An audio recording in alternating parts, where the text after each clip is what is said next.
부활절 아침에 창세기 강의 16장을 공부하겠습니다. 기다림의 복음이라고 하는 제목 속에 은혜 받기를 원합니다. 우리가 지난주에 공부한 창세기 15장의 내용은 하나님께서 아브라함을 계약 속에서, 확실한 계시 속에서 만나준 장면이었습니다.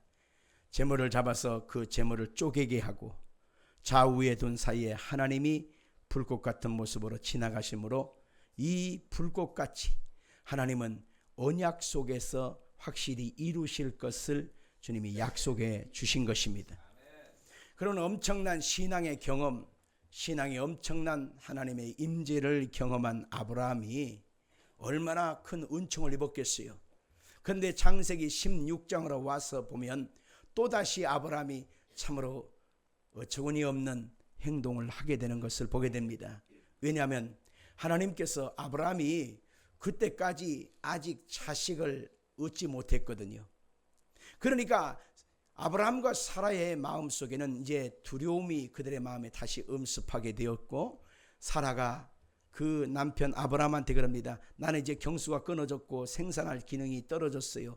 그러니까 여보, 방법이 하나 있는데 내 여종 하갈이 있으니까 그 하갈을 통해서 대신 자식을 낳아서 대를 이어갑시다. 이렇게 제의를 한 것입니다. 그랬을 때 아브라함의 마음속에 지금 그것을 받자마자 무슨 소리요? 하나님이 약속해 주셨으니 반드시 그것을 이룰 것입니다. 하나님이 말씀하셨으니 반드시 그것을 성취해 주실 것입니다. 여러분은 아멘하지만 그때 아브라함은 아멘을 못했어요. 왜냐하면 자기의 그 신앙과 믿음이 여기까지 왔지만은 하나님의 약속이 현실적으로 나타나지 아니하니까 그 믿음이 바닥으로 떨어지고, 그의 아내 사라가 지금 나이가 몇 살이 됐어요?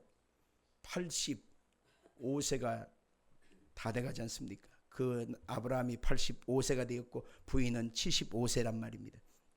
경수가 다 끊어지고 더 이상 생산할 수 있는 희망이 끊어지니까 아브라함이 그때 그 사실을 그대로 받아들이고, 그래서 하갈을 취하여 이스마엘을 낳게 되는 장면이 이 창세기 16장 전체의 내용입니다.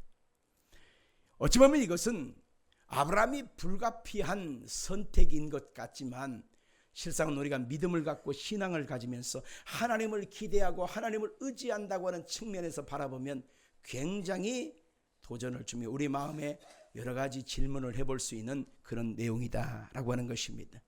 인간의 모습 측에서 보게 되면 알량한 믿음의 모습이지만 실상은 하나님 편에서 보게 되면 아브라함의 신앙이 정말 연약한 자였던 것을 알 수 있는 것입니다.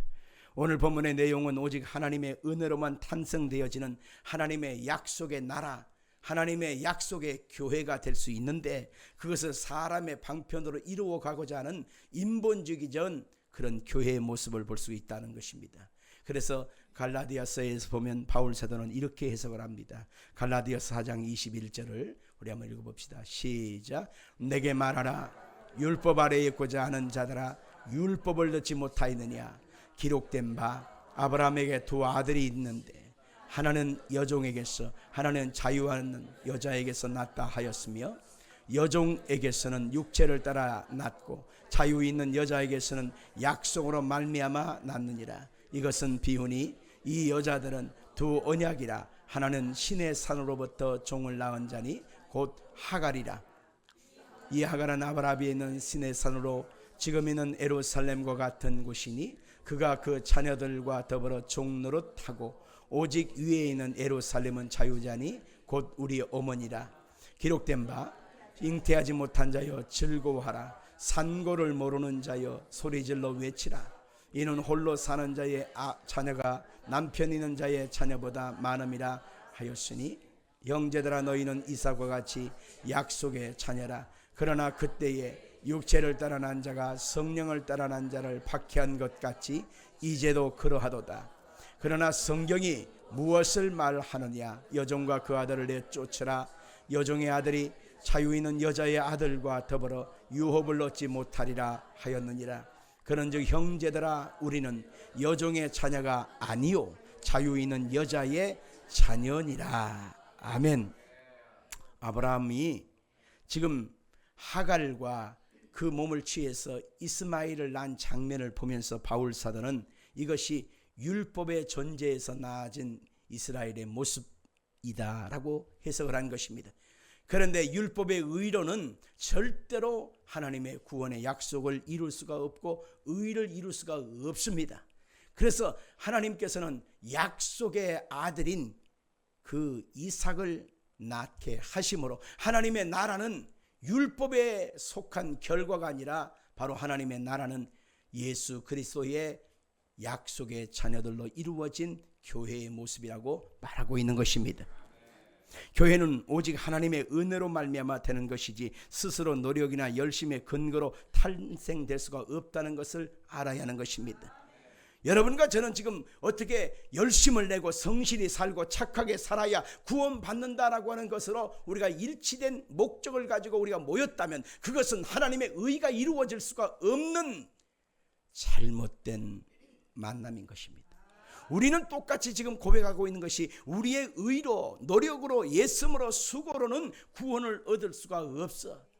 오직 하나님의 은혜의 선물인 예수 그리스도의 은혜로만 구원받는다. 이 사실을 공통적으로 우리가 고백하기 때문에 우리가 함께 모여서 하나님의 나라를 이루어가고 하나님께 예배드리고 하나님의 임재가 이 자리에 있는 것입니다. 교회의 탄생, 그것은 곧 예수 그리스도 안에서 얻어지는 하나님의 최고의 행복을 누리는 선물을 받게 되는 것입니다.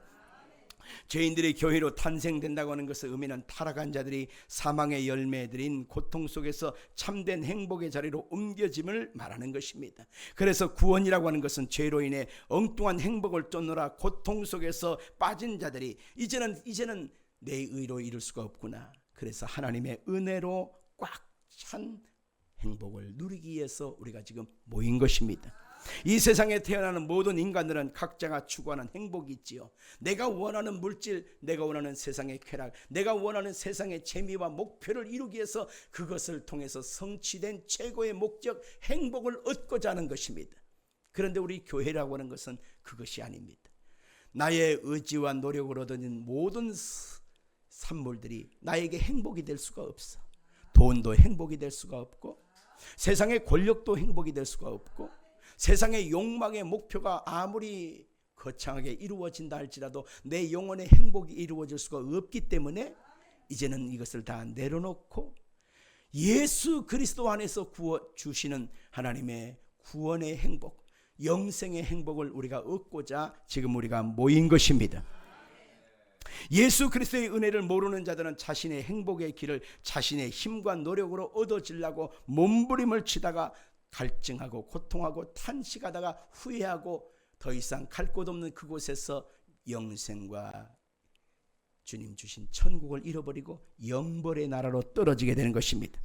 그러나 성도는 주님 예수 안에서 주어진 하나님의 은혜와 생명과 긍휼과 자비를 얻고 거기에서 끝나는 것이 아니라 이제는 영원한 세계로 옮겨가는 영생으로 하나님이 우리의 발걸음을 옮겨주신다고 말하고 있는 것입니다.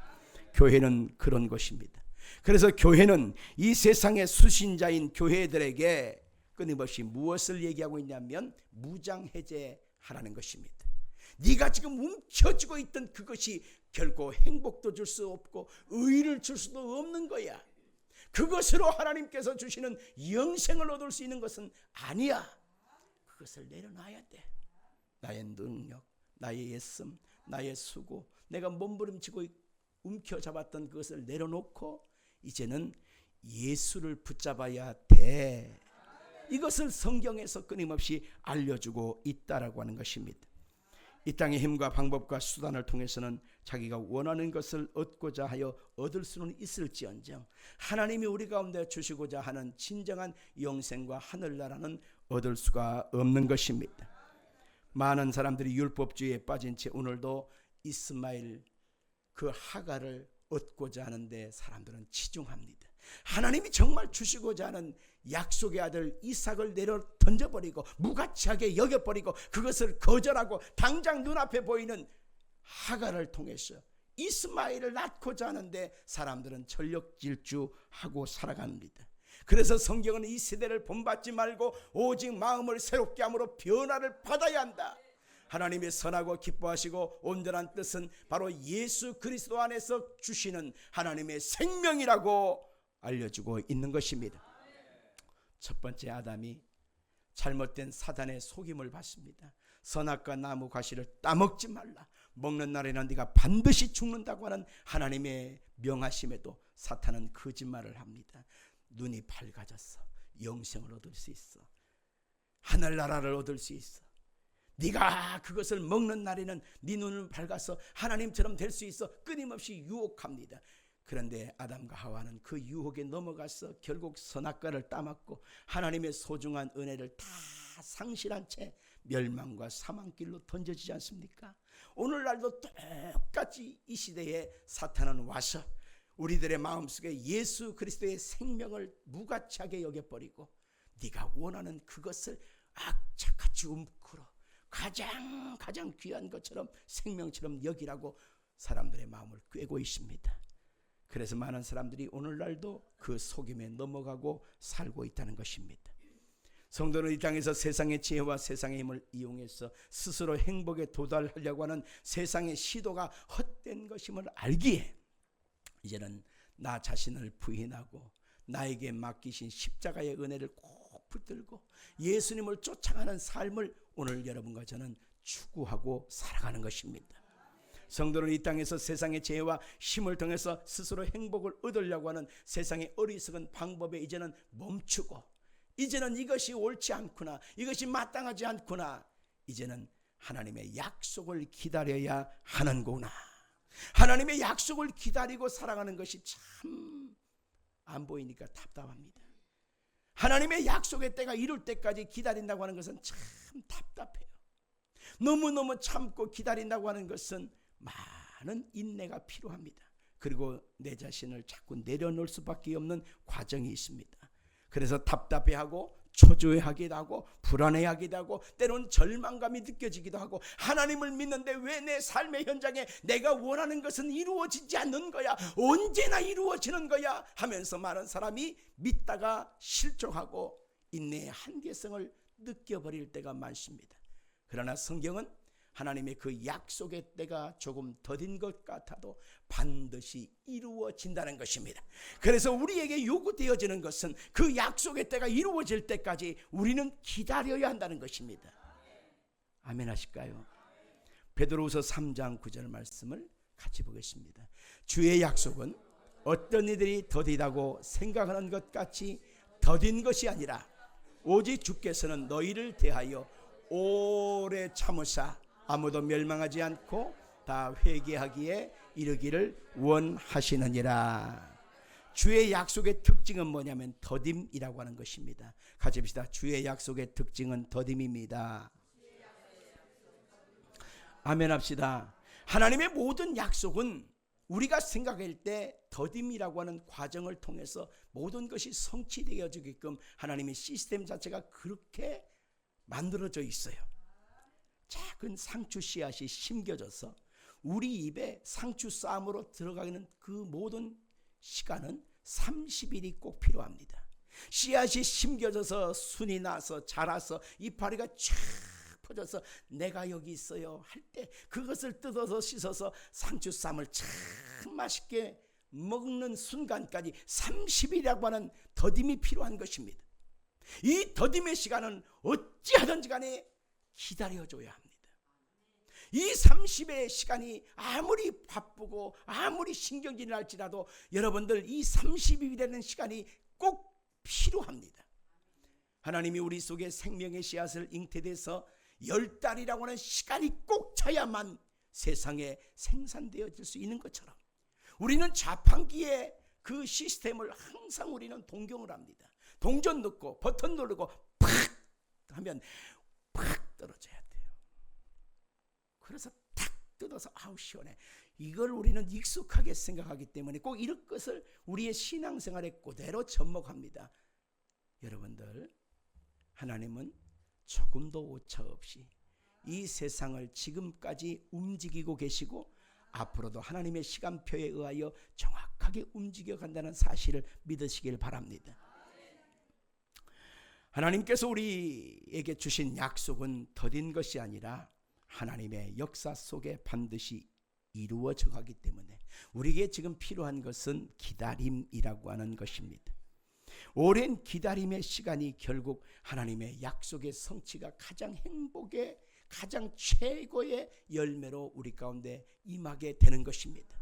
우리가 매일 먹는 그 밥도요, 가만히 생각해 보십시오. 기다림의 시간이 없이 되어지면 그 밥은 맛이 없어요. 쌀을 씻습니다. 그리고 적당량의 물과 함께 압력솥에다가 그 쌀을 안칩니다. 가스가 계속 가열되고 있죠. 그런데 한 10분이 지나고 20분이 지났는데 밥이 아직 안 되고 있습니다. 왜 안 된 것은 왜 안 될까요? 아직 시간이 안 찬 거예요. 한 30분쯤 되면 거기에서 말을 하기 시작합니다. 잠시 후에 맛있는 밥이 준비됩니다. 잠시 후에 드실 수 있습니다. 거기서 한 10분 정도 되려면 열을 내기 시작해요. 그러면서 꼬다리가 타타타타타타타타타 막 폭파 직전으로 갑니다. 그러고 나서 이제 그때 끄면 안 돼요. 기다려야 돼. 또 기다려야 돼. 지금 거기에서 푹 되면서 거기서 맛이 좋게 지금 가열되고 있는 상태예요. 기다려야 돼요. 그러고 나서 이제 마지막 순간에 또 한 번의 알림이 옵니다. 이제 잠시 후에 맛있는 밥이 이제 완성됩니다. 이것을 맛있게 드세요 하고서 끼리끼리 하고서 알려줘요. 30분에서 40분이 지나면 그때 우리에게 알려줘요. 그때 밥을 먹어야 맛있다는 거예요. 너무 재밌잖아요. 하나님의 시간표는 항상 그렇게 흘러간다는 것입니다. 근데 우리는 그 시간표가 과정을 다 무시해버리고 완전히 그냥 묵살해버리고 내가 원하는 시간에 지금 당장, 그래서 맛없는 햇반이나 그냥 먹고 살잖아요. 방부제 들어간 거 아시죠? 오래 둬도 안 썩는 거 아시죠? 우리는 늘 그것을 왜 이렇게 익숙하며 그것이 좋다고 생각할까요? 우리의 마음속에 불신앙이라고 하는 조급함이 내재되어 있기 때문에 그런 것입니다. 이 불신앙이라고 하는 내 마음에 있는 이 상태가 계속 누적되면 하나님께 어떤 모습으로 표출되냐면 하나님 앞에 서운한 마음이 자꾸 들어요. 하나님, 내가 오래 기도를 했잖아요. 하나님, 내가 한두 번 기도한 것도 아니잖아요. 남들은 다 알아서 다들 저렇게 잘 되고 살아가는데 나는 뭐예요? 그래서 하나님께 기도도 하기 싫고 예배 드리기도 싫고 교회 오기도 싫고 말씀 듣는 것도 의미가 없고 자꾸 하나님 앞에 서운한 마음이 자꾸 들어. 그래서 하나님 앞에 자꾸 서운한 마음이 드는 거야. 하나님의 계신 것도 알고 믿고 하나님을 의지하고 사는 신앙도 있건만 서운한 마음이 자꾸 들어가면 어떤 마음이 들어요? 귀찮아져요. 의미를 자꾸 부여하고 싶지 않아요. 오고 싶지 않아요. 목사 얼굴도 보기 싫어요. 자, 여러분들, 이 서운함이 오래 믿은 성도들 중에 많이 나타나는 현상입니다. 오늘 이 자리에 모인 여러분들 중에도 이 서운한 마음이, 하나님을 향한 서운한 마음이 여러분 속에 있다면 여러분 이제는 거의 다 열매를 맺어가고 있다고 하는 것의 증거인 것입니다. 깜깜한 밤이 지속되어져서 이제 새벽이 올 때쯤 가장 어둡다고 합니다. 왜 어두울까요? 지쳤기 때문에 어두운 것입니다. 잠깐 시간이 조금만 더 지나면 광명한 태양이 떠오르고 환해지는데 너무 지치니까 지금이 가장 어두울 것처럼 생각하는 것입니다. 혹여라도 여러분의 마음에 이런 상태가 여러분의 마음에 있다면 이제 응답의 때가 다 됐다는 사실을 기억하기를 바랍니다. 아브라함이 하나님의 약속의 말씀을 받을 때는 75세였습니다. 그리고 10년간 지금 기다리며 현재까지 온 거예요. 10년 동안 약속의 자녀가 임하기를 기다렸는데 하나님은 묵묵부답이니 아브라함도 한계에 처한 것이고 그 부인 사라도 한계에 처한 것은 마찬가지입니다. 10년 동안 학수고대 했는데 이루어지지 아니할 때 사람은 얼마나 탈진하고 낙심이 되고 주저앉게 되겠어요. 그런데 그때에 우리가 해서는 안 될 짓, 정말 결코 우리 스스로 결단해서는 안 될 짓을 하면 안 되는 거예요. 사라가 아브라함한테 여보 나는 끝났어. 이제는 경수도 끝났고 이제는 더 이상 희망이 없어. 그러니까 내 종 하갈을 줄 테니까 그를 통해서 자식을 낳고 대를 이어. 그래서 이스마엘을 낳았다. 그래서 아브라함의 나이가 86세가 되었다. 오늘 성경은 그렇게 말하고 있습니다. 여러분, 이것을 통해서 아브라함의 잠깐의 판단 부족으로 인하여 돌이킬 수 없는 열매가 맺은 것을 알고 계시지요? 오늘날 4000년 전에 아브라함이 잘못된 씨앗으로 결정 내려진 그것 때문에 오늘날 4000년이 지난 오늘 이 시점에도 이스라엘 백성과 또 사마리아의 이스마엘 후손의 백성들과 끊임없이 전쟁하고 있다는 사실을 여러분 알 수 있지 않습니까? 이것은 우리들의 모습이라고 하는 사실을 말하고 있습니다. 자, 우리 한번 1절 말씀을 한번 보면서 이어가도록 하겠습니다. 1절 시작.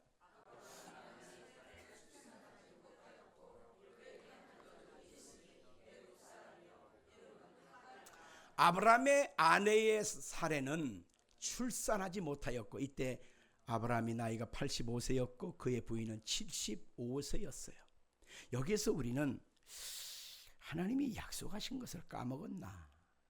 아니면 나한테 미운털이 박혔나? 아직 때가 안 됐나? 내가 정성이 부족한가? 아니면 기도가 아직 덜 찼나? 여러 가지 의문점을 자꾸 찾고 원인을 찾습니다. 그런데 오늘 보면 1절은 시작합니다. 아브라함의 아내 사례는 출산하지 못하였다. 여러분, 그것은 뭐예요? 아직 약속의 시간이 아직 이르지 아니했다. 우리는 그렇게 단순하게 빨리 받아들여야 합니다. 같이 합시다. 아직 하나님의 약속의 시간이 되지 아니했다. 아멘. 아직 하나님의 약속의 시간이 되지 아니했다. 우리가 그것을 받아들이게 되어지면 결국 그것을 통해서 하나님의 선한 뜻은 계속 이루어져 가는 거예요. 그런데 우리는 그 하나님의 역사하심에 대해서 끊임없는 의무를 품고 모두 다 힘을 내고 무엇을 해야만 하나님의 약속의 때가 될 것인가를 우리가 늘 생각을 하게 되는데 아닙니다. 하나님의 약속의 시간이 될 때까지 우리가 해야 될 일은 힘을 더 빼는 겁니다. 그리고 하나님의 말씀을 더욱 의지하는 것입니다. 그리고 우리의 마음에 흔들리는 마음을 곧잡고 우리는 뭘 해야 되느냐? 그래도 나는 하나님을 믿습니다. 이렇게 말해야 되는 것입니다. 가집시다. 그래도 나는 하나님을 믿습니다. 아멘 합시다.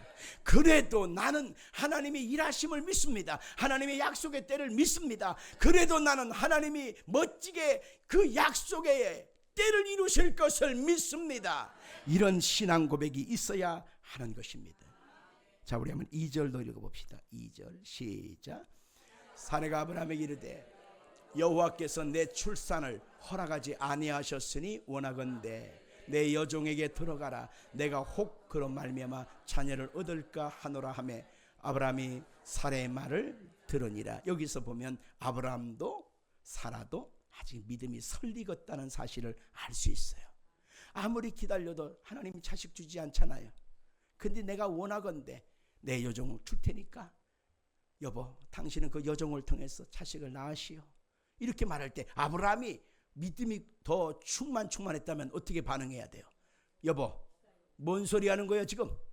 하나님은 신실하신 하나님이요, 하나님은 말 뱉었으면 반드시 그 말대로 이루시는 하나님이요. 여러분은 아멘 하지만 아브라함은 그때 아멘이 안 됐단 말이죠.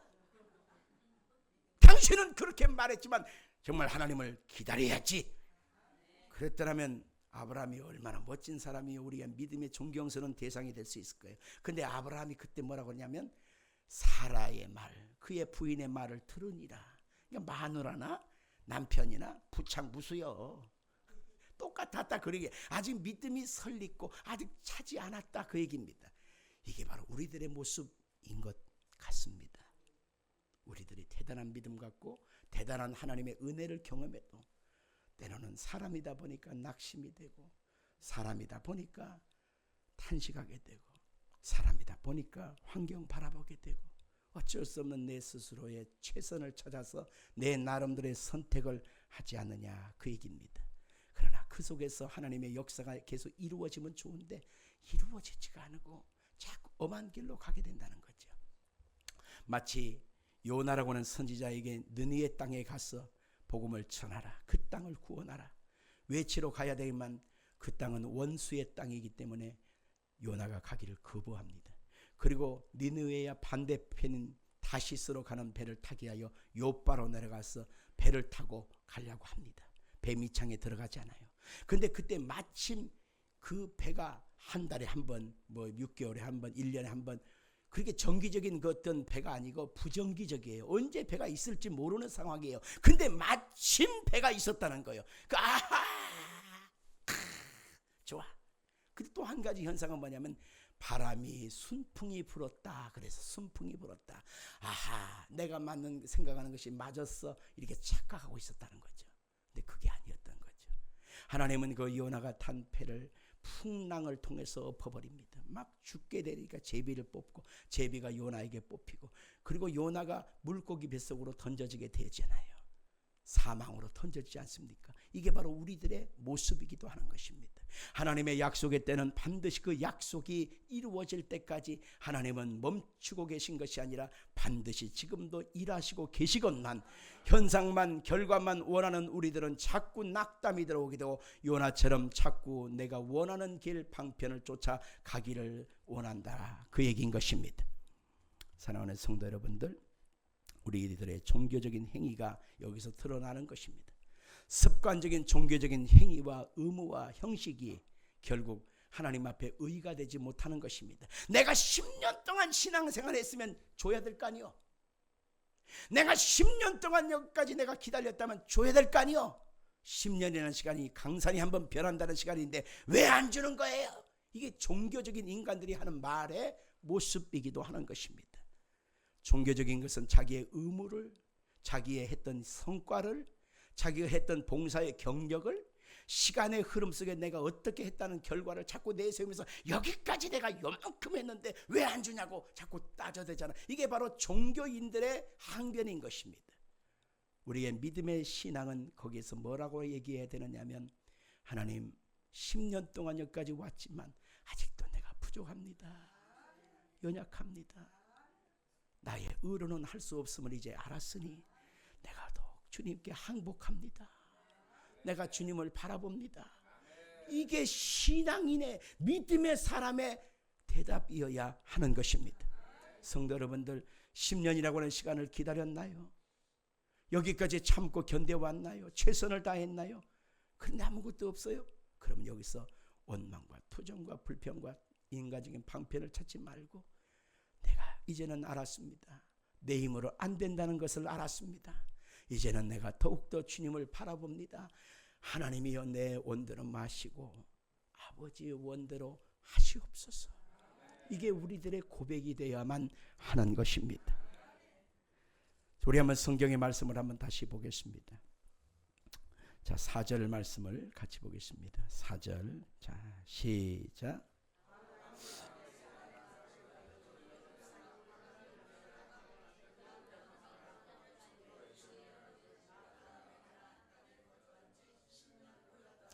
아브라함이 하갈과 동침하였더니 하갈이 임신함에 그가 자기의 임신함을 알고 그의 여주인을 멸시한지라. 아멘. 여기에서 이제 하갈을 통해서 임신케 했단 말입니다. 어찌 보면 대가 끊어질 줄 알았는데 대가 이어지게 됐으니 기쁜 일이 아니에요. 근데 거기서 또 문제가 또 생기잖아요. 불신앙의 결과로 얻어진 산물, 결과물은 행복이 아니라 불행이 된다는 것을 알 수 있습니다. 자기가 임신한 것을 알고 그 하갈이 몸종이 여주인인 그 사라를 멸시했다라고 말하고 있습니다.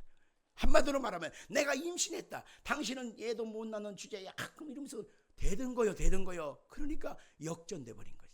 그러니까 그 속에서 사라가 너무너무 괴로웠다라고 하는 것으로 우리가 볼 수가 있는 것입니다. 우리가 열심을 내고 내가 원하는 끊임없는 종교적인 행위를 했는데 얻어진 결과가 없어요. 그런데 예수를 안 믿고 또 예수를 덜 믿고 서리 믿는 사람들이 더 잘 될 경우에는 뿔따구가 나지 않습니까? 하나님을 덜 믿고 저렇게 신앙생활도 제대로 하지 않는 사람이 저렇게 잘 되고 나는 뭡니까? 하는 모습과 같은 것입니다.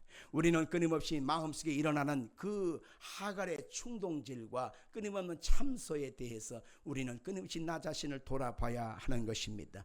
아하, 이 모든 것에 대한 원인은 나의 불신앙의 결과이구나. 내가 하나님을 붙잡고 의지하는 것이 아니라 결국 내가 뿌려놓은 씨앗이 이렇게 열매를 맺어 내가 이게 고통을 당하는구나 알아야 하는 것입니다. 5절과 6절을 한 번 더 볼까요? 5절 6절. 사레가 아브라함에게 이르되 내가 받는 모욕은 당신이 받아야 옳도다. 내가 나의 여종을 당신의 품에 두었거늘 그가 자기의 임신함을 알고 나를 멸시하니 당신과 나 사이에 여호와께서 판단하시기를 원하노라. 아브라함이 사라에게 이르되 당신의 여종은 당신의 수종에 있으니 당신의 눈에 좋은 대로 그에게 행하라 하며 사라가 하갈을 학대하였더니 하갈이 사라 앞에서 도망하였더라. 여러분, 불신앙의 신앙의 그 씨앗이 이제는 자라서 열매를 맺고 이제는 꽃이 피고 막 난리가 나지 않습니까? 여기에서 결과적으로 하갈이가 막 임신했다고 여주인 그 사례를 막 대항하니까 이 사례가 또 가만히 있을 수 없잖아요. 그러니까 아브라함한테 어떻게 할 거야 지금? 지금 이 상황을 어떻게 해석할 거야 지금? 원인은 지가 제공해놓고서는 또 그냥 적반하장이야. 남편한테 대주면서 저 이 상황을 어떻게 보느냐고 말이야. 그러면서 나냐 그 여자냐, 나냐 그 여자야 막 대드니까 괴롭죠. 그러니까 이 부부싸움이 되어지는 상황에서 어떻게 했으면 좋겠어? 당신 알아서 해. 그렇단 말이죠. 그러니까 이제 허락을 받고 나서 이제 사라가 하갈을 학대했다니. 여기서 보세요. 그 하갈은 사라한테 멸시했다고 했잖아요. 근데 사라는 하갈한테 학대했다니 이렇게 나오잖아요. 여러분들 이 상황의 용어를 봐야 돼요. 멸시라고 하는 것은 말로 은연중에 쬐끔 했다는 건데 학대라고 했다는 것은요 머리채를 잡아 뜯었다는 거예요. 머리채를 잡아 뜯었다는 거예요. 그리고 따귀를 그냥 쪽쪽쪽 갈겠다는 뜻이고 학대했다는 것은 몽둥이 찜질을 했다는 거예요. 그러니까 그 하갈이가 견딜 수 없어서 집에서 도망가 버렸다 이렇게 나와요. 가출했더라. 집안에 전쟁이 난 겁니다. 이 뿔따구 난 상태에서 사라가 밥을 따뜻하게 차려서 남편한테 여보 드셔봐요 이렇게 했어요? 아니죠. 밥을 먹든지 말든지 열불 난 대로 막 터져버린 거예요. 그러니까 아브라함은 방에서 잠 못 자고요 거실에서 쪽방에서 소파에서 잠을 자는 거야. 지금 똑같은 것입니다. 하나님 앞에 우리가 불신앙이 계속 반복되면 그 불신앙으로 그 순간에 끝난 것이 아니라 일파만파 삼파 자꾸 확산돼서 엉뚱한 방향으로 간다는 것을 보면서 아, 이것이 곧 우리들의 어리석은 모습이구나 라는 사실을 알아야 하는 것입니다. 우리는 하나님이 우리 인생 속에 잠깐 더딜 때 우리는 문제가 생기는 것입니다. 내가 원하는 시기에 원하는 그때에 어떤 결과물이 나타나야 되는데 그것이 나타나지 않으면 우리는 자꾸 문제가 생겨요. 아닌 것처럼 해도 이상하게 문제가 생겨요.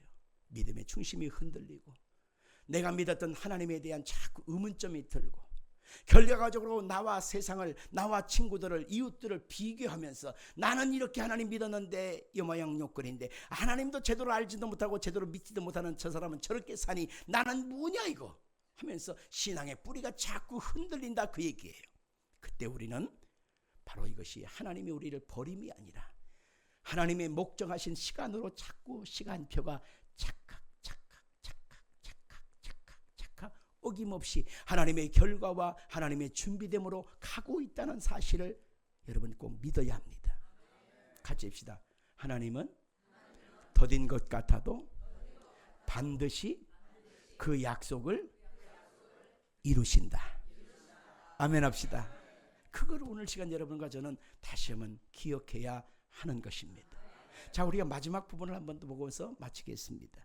자, 16장 16절과 17장 1절 같이 보겠습니다. 시작.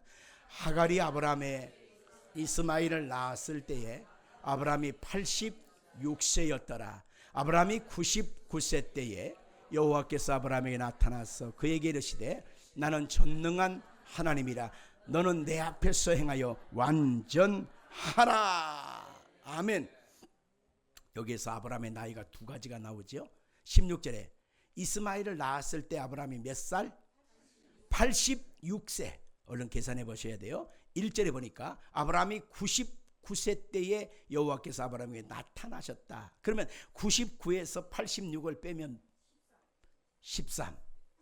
13년의 시간이 16절과 17장 1절 사이에 생략되어 버리고 말았다는 거예요. 여러분들 10년이면 강산도 변한다고 하죠. 암병 걸려 사경을 하면 사람들이 내가 한 달만 더 살았으면, 아니 일주일이라도 더 살았으면 하면서 삶의 애착을 갖는 시간이 그렇게 소중한데 자그마치 13년이라고 하는 시간이 여기에서 완전히 사라지고 말았다는 거예요. 여기서 우리는 무슨 의미를 둬야 될까요? 하나님께서 침묵하셨다는 것입니다. 아브라함의 13년을 하나님께서 완전히 그의 시간표에서 다 지워버렸다는 거예요. 하나님이 13년이라고 하는 이 시간을 얼마나 파란만장한 일들이 많았겠어요. 그럼에도 불구하고 아브라함의 13년을 하나님의 시간표에서 완전히 삭제해버렸다는 것. 그게 뭘까요? 무가치함이라고 하는 것입니다. 하나님의 13년의 침묵은 곧 가치가 없는 시간이었다는 거예요. 성도들이 하나님의 말씀을 따라 믿음으로 살 때는 고난도 있고 연단도 있고 하나님을 바라보면서 눈물로 탄식한 흔적도 있고 수고의 땀을 흘린 적도 있고 밤잠을 못 치면서 괴로워하고 고통하는 시간도 있습니다. 그러나 그 모든 것은 하나님의 기념책에 다 기록해 놓고 계십니다. 주여 내 눈물방울을 기억하사 주의 병에 담으소서. 하나님은 기억하고 있다는 거예요. 바울 사도는 이렇게 말합니다. 내가 주를 섬겨 수없는 고난을 당했는데 잠을 못 자는 것, 옥에 갇히는 것, 굶기를 밥 먹지 하신 것, 그리고 내가 죽을 고비를 몇 고비를 당한 것, 강도의 위험을 당한 것, 강의 위험을 당한 것, 원수들의 이방인들의 위험을 당한 것, 내가 거반 죽게 되어서 내가 그때 살아난 사건들, 그 얘기를 하고 있을 때 성경은 낱낱이 그의 믿음의 삶의 시간들을 다 기록해 놓고 있잖아요. 그런데 오늘 본문에 보니까 86세에서 99세까지 13년의 시간을 완전히 삭제해버렸다. 이것은 뭐예요? 가치 없는 시간. 성도들이 하나님께 믿음을 저버리고 불신앙을 향하여 나아가고 하나님 없는 인생을 살고자 하고 육신의 정욕, 이생의 자랑, 안목의 정욕 따라 살아가고자 할 때 하나님은 그 시간이 가치가 없어. 지워버려. 죄로 인하여 썩어져가는 그 더럽고 냄새나는 시간들을 묘사하는 그 모습을 보면 너무 더럽고 추악한 냄새가 나서 낱낱이 기록하기도 싫잖아요. 마찬가지입니다. 바울 사도는 하나님 앞에 모든 악을 제하라, 그 입에 담기도 싫다고 말하고 있습니다. 우리가 하나님을 떠나 불신앙으로 살아가는 그 모든 시간 13년은 하나님의 시간에서 아무런 가치가 없다는 거예요. 그럼 내가 죽었나요? 아니요, 살아있었어요. 그러나 삶의 방향성은 육신과 죄악과 더러움과 불신앙의 삶을 살았기 때문에 하나님은 기억도 하기 쉽지 않은 거예요. 오로지 성경에 하나님이 인정하시는 시간은 믿음의 시간입니다. 순종의 시간입니다. 하나님을 의지하는 시간입니다. 아멘 할까요? 우리가 세상살이가 지금 점점 더 고달파지고 힘들어지고 있습니다. 뭐 이것이 우리나라뿐만 아니라 세계적인 현상입니다. 이 트럼프 아저씨 때문에 지금 세상에 막 뒤죽박죽 돼버렸어요. 질서가 다 깨져버렸습니다. 하나님이 안 데려가시나? 좀 데려가시면 좀 이렇게 리세팅 하겠는데 그것도 우리 속 안에 있는 것이 아니기 때문에 모르겠습니다. 너무 정신이 없습니다. 그러다 보니까 어느 사람 하나 제대로 된 삶, 질서 있는 삶, 내일을 예측할 수 있는 삶, 응? 어느 정도의 합리적인 계산을 할 수 있는 삶이 지금 다 깨져버리고 불안하기만 합니다. 여기서 우리는 아브라함의 85세의 현재의 모습과 같은 것입니다. 하나님 어떡할까요? 하나님 어떡할까요? 하나님 어떡할까요? 이게 아브라함한테 있었으면 얼마나 좋았겠어요. 근데 그건 완전히 생략해버리고 그 부인의 말 그대로 여보 난 틀렸어. 방법이 없어. 어쩔 수 없잖아. 이게 최선이야. 내 여종 줄 테니까 그걸 통해서 대를 이어. 그래요 알았어. 여러분들 이게 우리의 모습이라면 13년이라고 하는 길고 긴 방황의 시작을 지금 시작한 거예요. 길고 긴 어둠의 터널을 지금 여러분 진입한 거예요. 언제 나올지 몰라. 언제 이 고통이 끊어질지 몰라. 그 시간은 하나님 앞에 무의미한 시간, 가치가 없는 시간이 되고 만다는 것을 알아야 하는 것입니다. 그러니까 우리가 여기서 해야 될 일은 하늘나라의 속성은 기다림이라는 것입니다. 하나님의 그 약속의 때가 이루어질 때까지 우리는 나의 힘을 빼고 하나님의 역사하심 앞에 맡기는 거예요. 그리고 그때를 이루어갈 때까지 주의 성령의 위로와 소망과 세임을 얻기를 축원합니다. 하나님은 더딘 것 같아도 반드시 이루십니다. 십자가의 죽음으로 끝난 것이 아니고 3일 만에 부활하심으로 말미암아 우리 가운데 영원한 생명의 약속을 확인시켜 주신 날이 부활절인 거예요. 그래서 성도들이 부활절, 이 부활하신 주님을 마음에 담고 의지한다는 것은 결국 내가 하늘나라에 소망을 두고 살아갑니다 라고 하는 시간과 같은 것입니다. 성도 여러분들, 부활절날 성찬을 떼는 것으로 우리가 부활절 예배를 드린 것이 아니라 내가 내 인생을 하나님께 맡깁니다. 나는 부활하신 그 약속을 지키신 하나님께 내가 분명히 내 인생을 의탁합니다 라고 하는 신앙의 고백의 날이어야 하는 것입니다. 여러분 가운데 부활의 생명이 충만하기를 예수 이름으로 축원합니다.